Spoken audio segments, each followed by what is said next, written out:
Imagine waking up in a town where you're the only person left. No neighbors, no police, no city council, not even someone to argue with. But here's the twist, you're also the mayor, the bartender, and the entire government. Welcome to Monowi, Nebraska, population 1. And that one person? Her name is Elsie Eiler. She's in her 90s and she's running an entire town by herself like it's no big deal. But the real question is, how does a town go from over 100 residents to just one? Let's rewind. Back in 1902, Monowi wasn't a ghost town. It was a railroad boomtown. Fresh trains, new farms, big hopes. By the 1930s, 123 people lived here. There was a school, church, restaurants, small town America at its finest. But then came the slow death of rural America. Young people left for city jobs, farms got bigger, families got smaller, and businesses disappeared one by one. By the late 90s, Monowi was almost gone. By the year 2000, only 2 names were left on the census. Rudy and Elsie, a married couple who had known each other since childhood.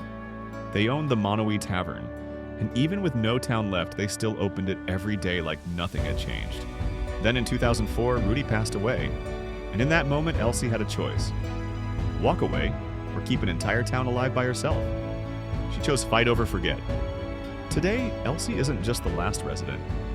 She's literally the entire city council. She votes for herself every election, because who else would? She writes her own liquor license so she can legally bartend. She files road maintenance plans, just to keep 4 streetlights running. She even pays taxes to herself. And yes, the Monowi Tavern is still open 6 days a week. She serves beer, burgers, and straight-up wisdom to travelers from around the world. People always ask her, "Don't you get lonely?" And she always fires back, "I'm alone, not lonely." Tourists come from all 50 states and over 80 countries just to get a drink from the last woman standing. Her guest book is bigger than the entire town population, by about 5,000 signatures. Elsie Eiler isn't just keeping a town alive, she's keeping history from disappearing. So here's my question to you. If your hometown was dying, would you stay and be the last one, or would you leave? Drop your answer in the comments. I'm genuinely curious. And if you love wild stories like this, hit subscribe because Knowledge Ride is just getting started.